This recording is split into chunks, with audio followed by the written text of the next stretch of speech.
What is the best piece of advice you've received in your time doing dorm room entertainment and just videography in general? I say the best piece of advice I've ever received, like doing this, is just like being true to yourself and actually having a passion for what you're doing.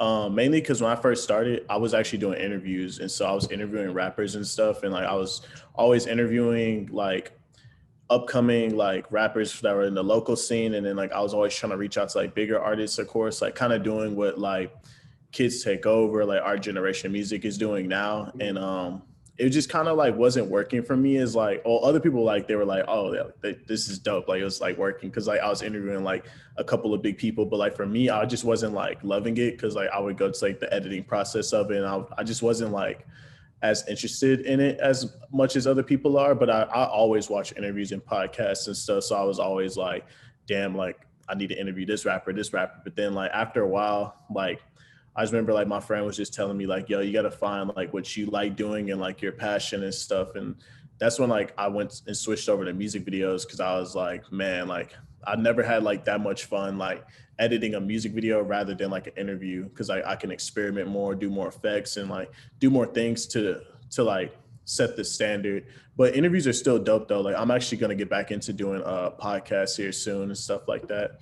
It was weird because I started in two different cities basically. I'm from Dallas personally, but when I first started, I was still in school in St. Louis. And so like I was always going back and forth between Dallas and St. Louis, like interviewing rappers from Dallas while interviewing rappers from St. Louis. And then like when the music video thing like starting off and everything, like my first music video was shot in Dallas. And then after that, I like had to come back up to St. Louis because it was like spring break, like 20, I said like 2018, 2019, something like that was when I first started doing music videos. And so like I did my first one in Dallas, and then I had to come back up into St. Louis after spring break. And then I did my second one in St. Louis. And then I was like, oh, I got two different like clientele cities I could work out of. And then like I ended up bridging like the gap together after a while, and it all made sense. Do the music scenes themselves differ, like when you work there? For sure. I would say when I first was in the St. Louis scene, like doing music videos and everything, it was kind of different because I only knew two artists at the time, which was Jack Spear and Alex Orn. And when I was like working with them, they were like introducing me to like other people and like showing me around. And the first like big artist that I started working with that was in St. Louis was like Matty Woods. He was like he was really helping me like kind of tap in with like other locals and stuff there too. And so like from those three people, like I was really just kind of like building like connections and stuff. And I wasn't really like shooting a lot of music videos for. I was only really shooting for like Jack and Alex at the time. And then when I went to Dallas to do like my music video stuff there, I ended up working with a lot more people, which was dope because I already had like built up like a kind of portfolio, like a kind of like small portfolio of like the artists I was working with in St. Louis. And then like people in Dallas are seeing that and they're like, oh, like, let me help you build. And you know what I'm saying? Like, let's shoot some videos, I'll get you paid and then everything. And then like things just start kind of working out from there. Kind of like the comparison with the two scenes is like St. Louis rap is like, it's much more like culture. Like you could feel it. Like when you walk around St. Louis and you listen to like someone like Matty Woods, like Alex Orn, like Jack Spear, like them boys, like you feel like the culture and the music. And then like we go to Dallas, like you hear like the rappers there, you're like, oh, this is turn, like this is like hype music. Like, you know what I'm saying? It's just like kind of two different cities. Like I can't even describe it for real, but I know mainly like the difference, I could say like the difference between the two is it's like more culture in St. Louis than there is Dallas. What would be a city that you'd look to like break into, take over next? I've been trying to tap in with Philly lately and New Yorkish. Because the homie Maddox lives up there and I work with him in Philly. And it was dope going to Philly like the first time. Like I went by myself the first time I went to Philly, and like I was like super nervous. I was like, I've never been to Philly before, but I've been in New York, but I've never been to Philly. But like after like me and Matt shot one, like I just got like flooded with bookings in Philly, which is like kind of crazy. And like I went out there a second time and like had like the most fun I ever had in my life. Like I don't know, it's just like a different city. If I were to tap in with like a whole new city I haven't been to yet, I'm gonna say Atlanta, Cause like I haven't been to Atlanta to work yet for real, but like I've always been told like, yo, go to Atlanta, like you're gonna like do like amazing stuff out there. And I'm Yeah. like, yeah, like I'm gonna see. So I actually booked a flight to go to Atlanta like July 1st to the 8th just to like go out there and just like see what's up. So hopefully that goes well. Any plans down there yet, or are those under wraps? I have like one, but it's kind of like under the wraps so far. I'm still like working on like planning around and like kind of like scheduling it out more. But I know July 1st is coming up soon. So I need to buckle Yeah. down and get on that. So we talked about how you began working out of St. Louis. You were a student at Lindenwood. Can you tell us about how dorm room entertainment came to be and how it may have started in a dorm room, but it didn't necessarily continue out of there? For sure. So basically, when I first started dorm room entertainment, I was in my second semester, my sophomore year. And it all like started in the dorm room, like for real, like the idea, like I said the name to my friend, my best friend, Jordan Edwards, shout out Jordan. He was in the dorm room with me. We're literally watching No Jumper. And I told him I like want to interview rappers. And I literally said, yo, I think I'm gonna call it Dorm Room Interviews. And so I I made a whole new Instagram account and I called it Dorm Room Interviews, and I only had like 10 followers, but like that's how it mainly started. And at the time, I just didn't have any camera equipment. I never used a camera before. I've never edited before and nothing like that. I just had the idea in my head and I was just kind of like wanted to try something new in life because like what I was doing at the time, like I used to be a BFA acting major. And so like in school, I was mainly doing theater arts and like acting and stuff like that. And I was having like so much fun with it. Like it was super fun. Like, but I just kind of wanted to switch and do something way different. So that's when I kind of came up with the idea of dorm room. And so basically after that, the idea just kind of took off on its own once like I got like the name established. The person that mainly helped me was a guy named Jeremy Jones. He's like my cousin, and he like filmed my first ever interview. And I remember like he like brought out all his equipment, his cameras, and just totally just did it all, just helped me out get it started. And I edited it on my own. He like taught me like the basics of editing, but I learned a lot of my editing and stuff like that from taking a video production class at Lindenwood. So I was doing that like same time I was like learning how to like start a business, do dorm room and everything. Everything kind of just took off on its own. It was kind of dope how like everything just kind of came together full circle because the first people I ever interviewed were my best friends that rap. Their group is called Street Cats. They were just down to let me interview them. And I remember that was like the first YouTube video I ever posted. I remember like it just got so much love like on Instagram. Like I restarted basically my whole entire Instagram, like my personal, like I deleted all my pictures and I told people like, yo, I'm just gonna like take off. Like I'm gonna do this media thing for real. Like I'm just tired of like always saying I want to do something but never do it. And so I remember like the first post like that I posted on my Instagram was a Cole Bennett tweet. He said, "The day that you give up on your dreams is the day that your dreams could change your life forever." And I'll never forget that. And I posted that picture, and then I posted the next day like a picture of me interviewing people. And I was like, "Yo, I'm starting this media group, Dorm Room Entertainment. Be rocking with it, rock with it." The first interview drops on New Year's, and then I remember crazy story. This is like coming all full circle to me again. Glad you asked that question. On New Year's Eve, I went to my best friend's crib and I literally didn't even like drink. I didn't even like turn up or party. I brought my laptop and I like literally edited a whole entire interview and I exported the video out at like 3 a.m. after New Year's, all the shit, you know what I'm saying, was done. And I was just chilling in the living room, like exported the video out, put it on the YouTube, first ever YouTube video. And I had it set on a premiere to like drop at like 10 in the morning. And all I remember was like, that whole entire night, it was so many people at that crib and like everybody was like drunk and shit and partying. Like I just had my laptop just editing because I was like, yeah, I'm about to get this shit going. And I knew that was a sign that like this shit's gonna be something big. So I've always believed that. And then you're talking about how you were into acting before and you want to get into podcasting and stuff. Outside of interviews and music videos, does Dorm Room have ideas to expand into any other forms of media? So right now I'm working on just like, again, like I wanted to build myself up in the music video game because of course there's a lot of directors out there and a lot of directors are really talented. And I was like, all right, I could either like take the route of like doing everything like a media company and just like creating all these different things and just kind of like doing podcasts every week, interviews every week, music videos every week, clothing, like all these things. Or I could build myself up talent wise and work ethic wise and music videos, and then do the other things like while my name is building up more. And so I just chose that route because I was like, I'm already working with so many good artists, and I was like, I was always getting like kind of behind in like schoolwork and then like music videos and stuff. And like, I couldn't like balance out doing like podcasts and interviews, all that stuff at the same time. So I was like, all right, let me choose one thing and build myself up in this thing. And it worked because like, I started just focusing straight on music videos, and next thing you know, I started working with bigger and bigger artists, and then my name started building up more and more. Now I'm at the point where I'm like, okay, cool. Like I'm building my name up and my name's steadily going up. Now I can get back into doing podcasts and interviews and like doing the things I actually wanted to do when I first started for real. So right now I'm working on building that up. Trying to get better at clothing. Merch is pretty dope, but it's hard.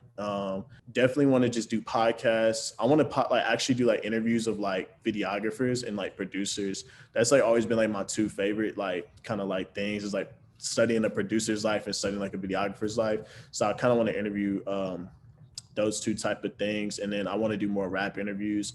And then like, I want to get into like doing like animations and stuff, like not like strictly cartoons per se, but like I want to do like short 1-minute animations of like explaining or like life goals or something like that. Something to like give people inspiration, like a little cartoon that like talks to you for like a minute. And I just throw it on like a little Instagram, like something like that. And just like kind of give you advice on like chasing your goals and your dreams. Cause I think that's what a lot of people need right now more than ever is because you know, like the pandemic is slowing down, things are opening back up, but a lot of people are just kind of looking for that motivation to get back into doing things. Mm-hmm. You're adamant about your infatuation with interviews. I was going to rattle off some questions about that. Who have been some of your favorite subjects to watch interviews of? Like as interviewees? Yeah. Okay. Kids Take Over. Shout out to our Sean. I met him in LA. He's definitely a dope person. I could tell he's just all about like the passion of just interviewing people. I like Hakeem from Our Generation Music. I watch Producer Grind. I like the host from there. I'm a fan of The Breakfast Club. I'm just not a fan of Charlemagne, but I understand where he comes from when he interviews people, and I understand like why he does what he does. I've always been an Adam 22 fan. Trying to think, because the main ones I really be watching is Our Generation and Kids Take Over for real, just because they interview like rappers that like I'm now like starting to work with and like meet and stuff like that. I'm trying to keep thinking. I like Complex. Complex has some dope interviews. Rap Radar does too, but mainly if I had to put like a little top two, I'd say like no order, like Kids Take Over and Our Generation for sure. And then what are some of your all-time favorite interview like moments? Like are there anything that have stuck out to you? To mention my personal favorite, I was watching this Kanye interview that Zane Lowe did, and Kanye was talking about like we need to stop like getting on social media a lot, like when we're like in public with people, like you need to just kind of be like present in the moment. And he was talking about how he's taking like a social media break himself, and I think this was like 2 years ago, and out of nowhere, this like guy, I guess I was on the team, like the video production team, got on his phone or whatever, right? And Kanye goes like, "Yo, bro, could you put your phone down?" And like everyone in there was like, "Oh shit," because the way Kanye looked at him, I guess he wasn't expecting like Kanye to say some shit, but Kanye was like, "Yo, bro, like, can you put your phone down while I'm talking?" Yeah. I was like, "Shit, like Kanye's real as fuck," and Kanye's one of my favorite people ever because he's like himself and he's hella honest. You know what I'm saying? So that was like that's definitely one of my favorite moments because like that got me even to like fucking put my phone down and listen to him even though I'm fucking watching from a laptop, you know what I'm saying? So like that shit definitely was funny as fuck. You weren't in the moment, but you were trying to be in the moment as like much as you could, you know? Yeah, bro, that moment forever, I was like, damn. My second favorite, Larry June and No Jumper. That's like one of my favorite interviews. Larry June said, like he said something super basic, but the way he said it was like really dope. He was just kind of like, you can never go wrong with being you because like they're gonna have to respect you if you're actually yourself or something like that. Mm-hmm. And I remember I was like, damn, that actually hits a lot of people nowadays. And like I even had this problem too, is like I was always trying to like kind of be like someone else. Like for example, like Cole Bennett, of course, like the best videographer that we know. Like I was always like studying what he was doing. I was like, damn, okay, Lyrical's doing this every week. I should probably get started on this. And it's not bad to have like inspiration. It's not bad to have like people to like lead off of and look up to. But also at the same time, you just kind of want to do things like your own way, like your own editing style, like your own like blog, like vlogs, like all these things. Like you don't want to like copy exactly someone's like blueprint. My third favorite is the one I watched last night, mixed by Ali. He did a No Jumper interview, and he was talking about like the 10,000 hour rule. He said like, because I think Adam asked him like, why do you think like your success came so fast? Like you were so good at like the engineering. And he was like, well, if you put like 10,000 hours into something, you're obviously going to get better at it. And like, I feel that way about like everything I do, especially just because I'm like, I used to not be good at directing actually, like, which is kind of like crazy. Like, cause like, that's what I do now. But like, I used to like suck at directing. I used to just like suck at telling people what to do. Like I was always kind of quiet and I was always kind of like going off of like energy and what other people are doing. But then like it took some of like my friends coming on set to me and just being like, yo, you got to be like exertive, or like you got to like actually like be like demanding about shit. And like that's when like I started just like practicing like on my own, and then practicing like on different sets I didn't know with other people. And I was like, oh shit, like that's how you get people to, you know, it's like pay attention to you if like you're demanding and like you're actually like doing something. So yeah, back to the 10,000 hour rule. Like I'm almost at 10,000 hours of directing, I feel like, but I'm always getting better. Selling out a show is always an impressive feat, especially when it's your first ever show. Yeah. Where and when was this show? I threw my first show in St. Louis within the first year of running my company. Crazy. But like I literally wrote on a sticky note goal. I was like, I'm gonna throw a show and sell it out. I literally like had it stamped. I put it on my mirror. I always looked at it every single day. At first, like throwing a show was like kind of like always like I was like, bro, there's no way this is gonna work out. Cause like I mean, it's just hard. Like it's hard as you think, you know. So I remember like my friend Kyle. He works for VA Shift. He's actually the owner. He lives in Virginia. He was the first person that I saw like actually throwing shows like legitly and actually getting a lot of people to pull up, like selling out all these things. And I always followed him on Instagram because like his brand's super dope. And I remember I hit him up. I was like, yo, bro, like I'm trying to throw a show in St. Louis. Like, what's the word? And he was like, yo, bro, like I could actually come out there. It was like late June, I think, or early May in like the summertime. And that's when like we just kind of connected over the phone. We start planning everything for the show. The planning process was like my favorite because like we were like, all right, who should we get artist wise? Like we got this budget. Let's just like find people. And we were just hit up all these people, like just DMing every single day, like, yo, like we're trying to book you for a show, And they're just giving us prices, giving us lists. And like I remember just sitting in my room, like literally like during the summer of like me first doing dorm room and everything. And like, I was like, damn, I'm actually finna throw a show. Biggest artist that we had there at the time, he wasn't even like super huge yet, but it was Tom the Mailman. Oh, yeah, and he came from Atlanta to the show, and he would like, I think he had like, I don't want to be wrong, but I think he had like 6,000 or 10,000 followers or something like that. So he wasn't like how he is now, like popping and stuff, but like his music was always super raw and dope. And I remember he just came out.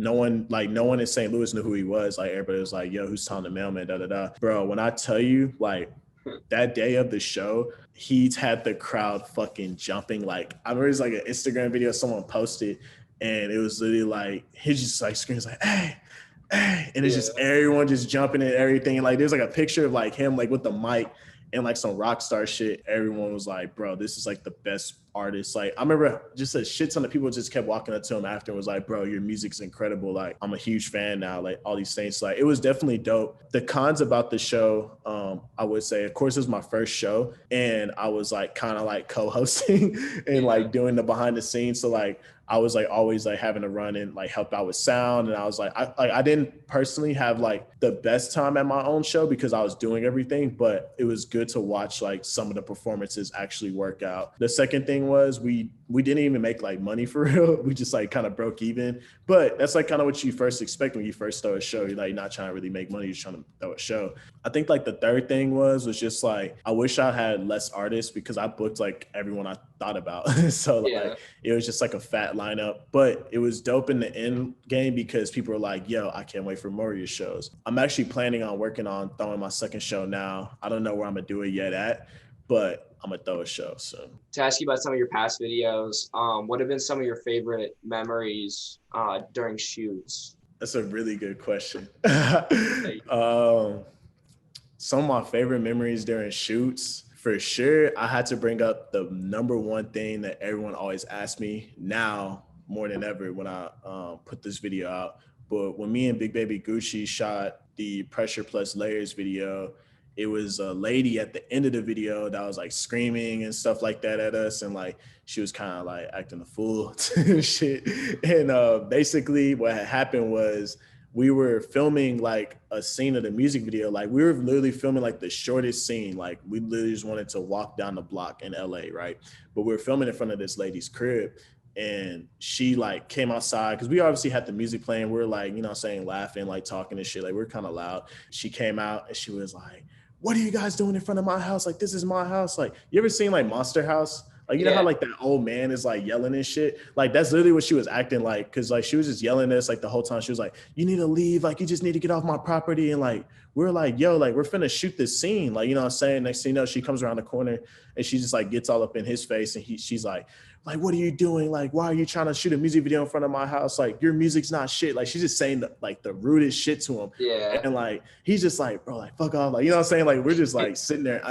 I was just sitting there with my camera. I was like, bro, like, what is happening right now? And like, all I remember was like, out of nowhere, she just like walked back inside and like, I guess she like went to go call like the police or some shit, but like she never did. And so like Gucci was like, bro, fuck that. Like, let's run this shit. She comes back out and she hops in the video, like screaming while he's like rapping. Like I'm literally filming, like, you know what I'm saying? Like on my stabilizer going back and she's just like yelling in his face while he's like rapping and shit. And I was like, bro, this is crazy. Like it was like 2 a.m. or something like that. Like it was hella late at night. Mm-hmm. So like, we're just like, bro, she cannot have this much energy. I still got on my terabyte, like so much footage from that day, like of her just yelling. Like I wish I could put like all of it in like one video, but like, of course she could probably sue for that. So I probably won't. My second favorite thing, I'm gonna say like 2 more. My second favorite thing was me and my friend Urok, we were filming a music video in Dallas one day and we were at this school and we were just shooting scenes. Like we went inside the school bus. Like we thought it was cool. Like we weren't really thinking nothing much about it. Then like out of nowhere, we went to like the baseball field and we were just filming scenes on the baseball field. Like it was like 2:00 in the afternoon. And I think it was like definitely in March that we filmed this or something like that. March or May. I'm gonna say like May more than likely. And I guess school was still in session and like out of nowhere, the school like campus police guard comes up type shit. He's like, yo, like, what are you guys doing?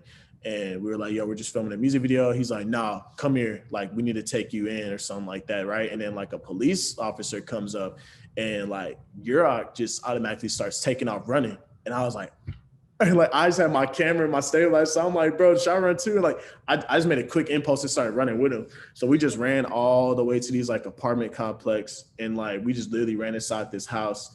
And like, yeah, it was like one of his homies' cribs. So like, it was like a random person, but we just ran inside this like his homie's crib, and like his homie's like, yo, like, what are you guys doing? And we're just like, yo, like, we're running from the cops, like close the blinds. And like, we literally closed the blinds. And like, all I remember was like, we looked outside, like a couple minutes passed and like, they were still looking for like us and shit. And we're like, bro, what the fuck? And like, that was like the first time I ever really like ran away from like, I mean, there's been other situations I ran away from like police and all that shit for like random shit, like doing kid shit. But like that shit, I was like, bro, that felt like he was actually gonna get us. Cause like, I remember I was looking back and he's still chasing us and shit. Yeah.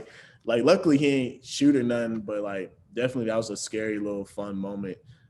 And we still went back after and shot the rest of the video, which is kind of funny, but definitely was a time to be alive. My last favorite, I'm gonna say an old video I shot. It's called Signed in Blood. It's with Jack Spear. We found this couch in the middle of St. Louis, and for the ending of the video, I thought it'd be cool if we like just burned the couch, right? Mm-hmm. And so like everyone was like, yeah, bro, let's fucking do it. Like, let's get it. Like, it's just gonna be dope. Da da da. Like, everybody's down with the idea that I had. And I was like, okay, bet. It's like my first crazy idea that I brought up in the music video. So all I remember was he like brought like gasoline and shit. He started like pouring it on the couch. Out of nowhere, he like lit up a backwood, he's smoking it, and I'm just filming and everything, right? And then he like throws the backwood on the couch. And at first it didn't really light. It was just kind of like a little like corner of it lit. And then like out of nowhere, the whole entire couch just like was on fire, right? And we're in the middle of St. Louis, like downtown, like middle of St. Louis, literally, like, and like underneath the train station. And like the whole couch is on fire and everybody's like, yo, we got to get out of here. Like, Keaton, stop filming. Like they're gonna come, like find us soon, and all this shit. Like I'm steady filming, so I'm like, bro, this is like dope as shit. And so like I just started filming, and all of a sudden it starts getting hot. It starts getting hotter, and then like we're like, bro, let's dip. And like out of nowhere, like the fire got like wicked huge, like to where like it was like all the way up in the sky, like touching things like the train tracks and all that shit in the air. We're like, bro, that was crazy. And like I remember just like going back home and looking at the footage. I was like, because I was still in school. I like woke up the next day and went to class, and I was sitting there like on my computer, like, bro, I really burned the couch last night in the middle of downtown. Like shit was wild. I remember like 30 minutes after we shot that, we heard like 6 ambulance trucks like come by and shit. And we like just dipped out of the moment. Like never saw us again for real. If you had the opportunity to hop into a time machine and direct any past music video, what video would you pick? Cool. That's a good ass question. I'm gonna say International Players Anthem for sure. That's like one of my favorite songs. I love the idea. Like the whole music video is fire as fuck. If I were to direct it, I would do like a couple of different things with it though, just because that song is a hit. And so that's the one that I could say. It's with UGK and then Outkast and stuff. So yeah, that's probably the answer. And then if I had to choose like an alternate, I'd say Don Kennedy, the 76. That's like one of my favorite songs. I wish I would have shot a video to that one. Mm-hmm. Or even Mac Miller. Damn, what's that song where he's like, "Will you stay?" Yeah, Stay. I love the video, but I would have done something crazier with that one for sure. Mm-hmm. Who's someone that you need to work with before you retire or die if you just say you retire type shit? For sure. I really want to work with Dom Kennedy. Definitely one of my favorite artists growing up. My brother put me on. I really, really want to work with Kanye. I know that's like but like yeah. I feel like he'll just teach me a lot, you know, like just being on set with him and everything. I want to work with Drake, of course. I want to work with Rick Ross.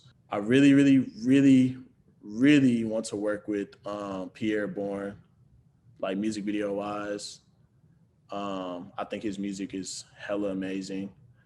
If I'm thinking like more old head people, like legends in the rap game, I say Eminem, like J. Cole, Kendrick Lamar. But if I had to put like a number one person, I feel like a Dom Kennedy or a Currency music video would be fire. To get into some of your past work that's not related to dorm room entertainment, what was it like being an RA at Lindenwood? That's a good question. What was it like being an RA?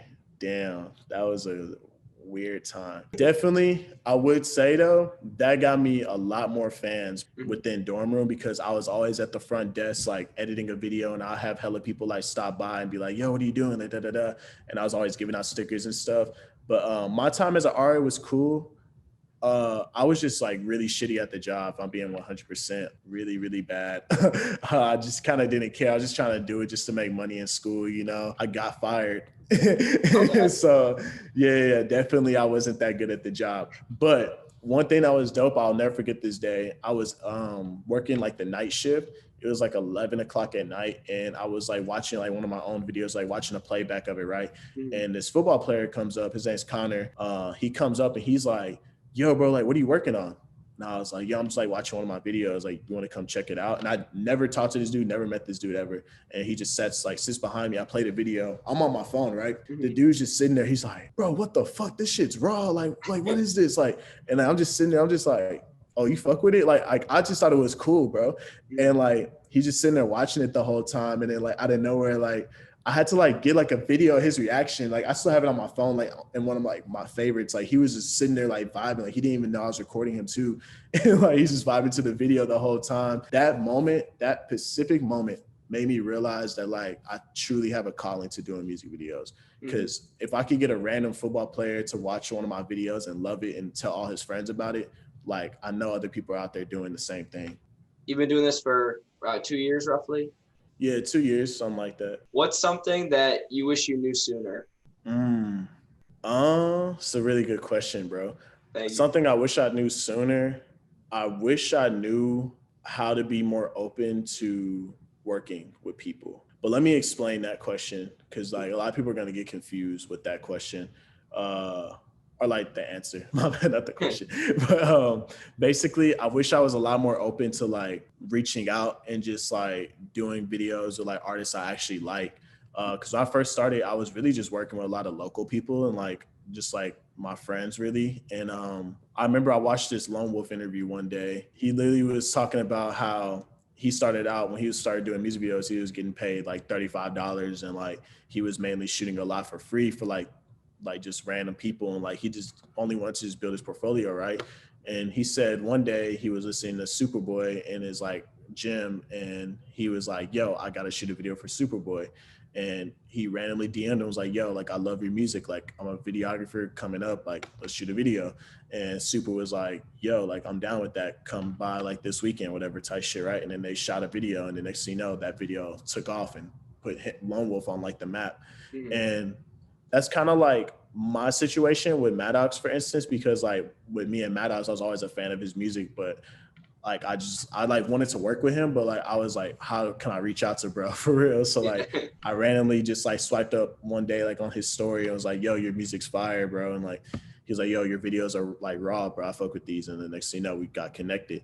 And like if it wasn't for like that interview, I would say like I would have never like done something like that. And like even now to this day, I'm always messaging like my favorite artists, like saying like, "Yo, I love your music. Like let's link up. Like let's just talk. Even if we're not shooting a video, let's just hang out and like talk." And like there's so many artists I met up with already that like we just kicked it and like hung out. And next thing you know, like after that, they're like, "Oh yeah, let's get some video work in." Next thing you know, like you get paid, do a video.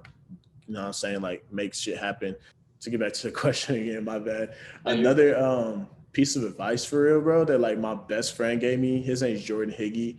He told me, like, I remember one day he just sent me a long ass DM on Instagram and he was like, "You need to be messaging like 10 to like 12 rappers a day, like just asking them like to just like work and get your portfolio up, da da da." Like he wasn't saying it in like a mean way. He was just saying it like he was like, "Bro, your work is way too good to just kind of be like sitting where you're at." And I always believed him. I was like, "Yo, bro, I feel you, bro." And so like he sent me a long DM saying like, always be messaging rappers, always be trying to communicate, always be looking out for the next best thing. And that like DM, I still have in my phone to this day, like just like screenshot and saved on my favorites.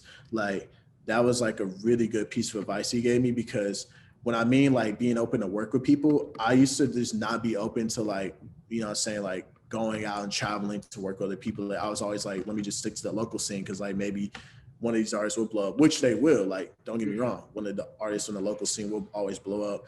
But I never thought like I'll be working with, like, for instance, I shot a video with Felly not too long ago. It's not out yet, but like Felly was like one of my favorite artists when I was in like high school. And now like I was in front of his face, like shooting a video, you know what I'm saying? Like stuff like that. And so like, I'm definitely, if I could like go back in time and like be like, "Yo, Keaton, like do this when you first start," I would definitely tell myself, "Yo, be reaching out to like your favorite artists, like kind of be in the loop, be on these new wave artists." Like for instance, Sofego.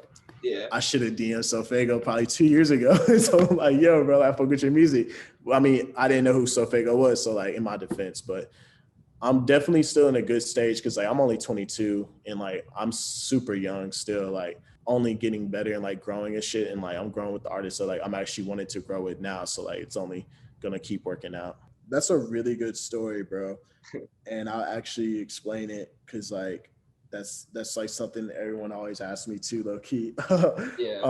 When I first started doing interviews, I had set up by myself an interview with Waka Flocka, like Waka Flocka Flame. So mainly what I did was I saw my university was having them come to our school, and I was like, "Oh shit, like this is huge." Like I was just starting out and I had like 5 interviews under my belt. So I was like, "I'm gonna interview Waka Flocka. Like this is like one of my goals." I reached out to one of his managers. I was going like Instagram researching dive, and like I was deep into his vault, and like I saw like he had a manager. So I reached out to him. I was like, "Yo, I see Waka's coming to Lindenwood. Like I'm trying to interview him. Like, can we set this up?" And he was like, "Yeah, let me see your work." I showed him my work. He was like, "Bet, let's set this up. Like, let's get this going." And like he had like a whole date that he wanted to do it. He wanted to do it like 2 hours before the show. Then what had happened was, this is the truth, full story. This is one reason I'm gonna explain to like whoever's listening. When you start your own business, please don't like try to go through your school to do anything. They won't have like any help. Just do yourself. No offense to any colleges or schools out there. Just please try to do everything on your own. So basically, the school found out I was doing a Waka Flocka interview when they had already planned one for their like little like, you know, saying like newspaper and shit. Mm-hmm. And so like I was like, yo, like they called me in for a meeting. Like literally, like I remember they emailed me and someone was like, hey, like we don't know who you are, but we heard you're trying to do like an interview, like you need to come talk to us like immediately. I walked into the building and the fucking main director was like mad as fuck. He was like, we're trying to interview Waka Flocka. Like we already had something set up. We have another guy on the phone saying Dorm Room Entertainment's interviewing him and And I was like, yeah, bro, like I own my own company. Like, like why wouldn't I try to interview him? Like Waka Flocka is coming to St. Louis. Like St. Louis is like not a place a lot of big rappers come to. He was like, well, whatever you're doing, just call off your operation, or you could join the magazine and try to like, you know what I'm saying? Or he was like, or you could join the magazine and like do like a co-interview with us. And so then at the time I was like, get in trouble or just join this magazine and help them.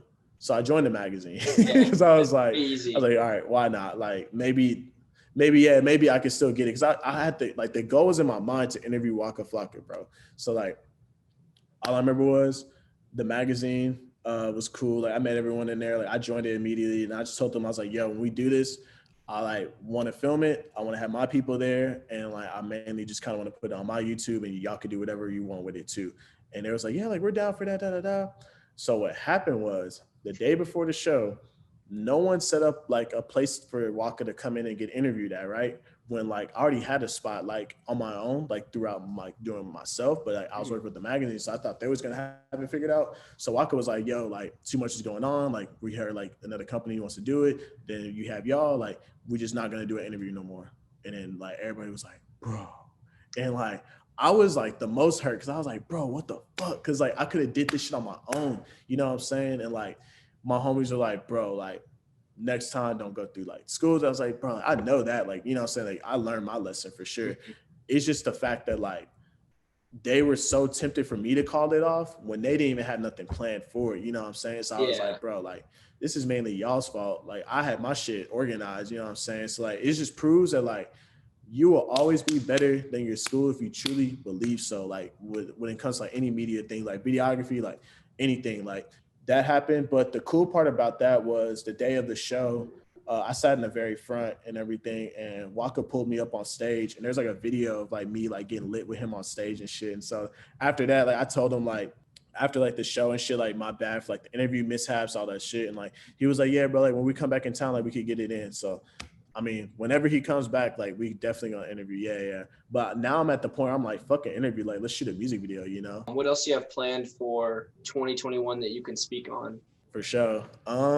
What else I have planned for 2021? I really just want to just get like my best music videos out, bro, for real. Like, I really just want to work with like more and more bigger upcoming artists. My main goal is I want to just strictly work with 20. I'm not even gonna set a limit on it. Fuck that.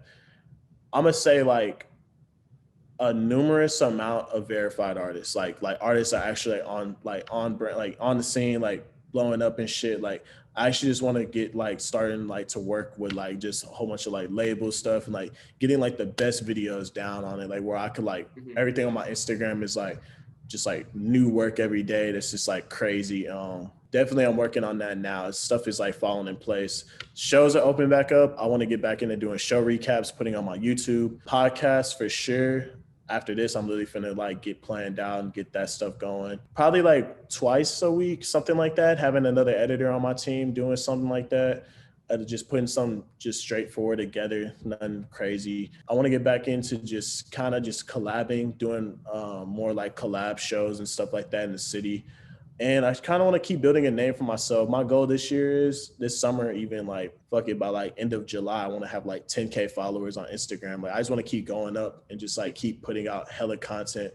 And that's my thing is too now. I'm like a content person. I'm like, yo, if like interviews, like photos, like videos, like just like let's do it all, bro. Cause like the more content I put out by myself, like the way better. Cause like people are always gonna be like, bro, he's working, you know?